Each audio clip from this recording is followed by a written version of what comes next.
রায়পুর বিধানসভায় বিজেপির প্রভাব ঠিক কতটা, প্রচারে বা কেমন সাড়া মিলছে, সেই ছবি দেখব আজকের এই প্রতিবেদনে।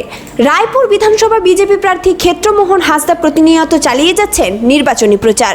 ব্লকের বিভিন্ন অঞ্চলে চলছে একাধিক কর্মসূচি ও জনসংযোগ অভিযান। আজ গড়হারিয়া অঞ্চলে অনুষ্ঠিত হলো একটি নির্বাচনী প্রচার কর্মসূচি, যেখানে স্থানীয় মানুষের অংশগ্রহণ চোখে পড়ার মতো। প্রচারের সময় দেখা গেছে অনেক জায়গায় সাধারণ মানুষ প্রার্থীকে ফুলের মালা পরিয়ে স্বাগত জানাচ্ছেন, কোথাও আবার শঙ্খধ্বনি ও উলুধ্বনির মধ্য দিয়ে তাকে অভ্যর্থনা জানানো হচ্ছে। বিশেষ করে যুব সমাজের মধ্যে এই প্রচারকে ঘিরে আলাদা উৎসাহ লক্ষ্য করা যাচ্ছে। গড়হারিয়া অঞ্চলের এই পরিচিত ধর্মীয় স্থান সাতভাবানী মার মন্দিরে গিয়েও প্রার্থীকে আশীর্বাদ নিতে দেখা যায়, যা স্থানীয়দের কাছে এক আলাদা তাৎপর্য বহন করে। তবে এই সাড়া কতটা ভোটে প্রতিফলিত হবে সেটাই এখন দেখার বিষয়। রায়পুর বিধানসভা শেষ পর্যন্ত বিজেপি প্রার্থী জয়লাভ করতে পারবেন কিনা তা নির্ভর করবে ভোটারদের চূড়ান্ত রায়ের উপর। আপনার মতামত কি, কমেন্টে জানান।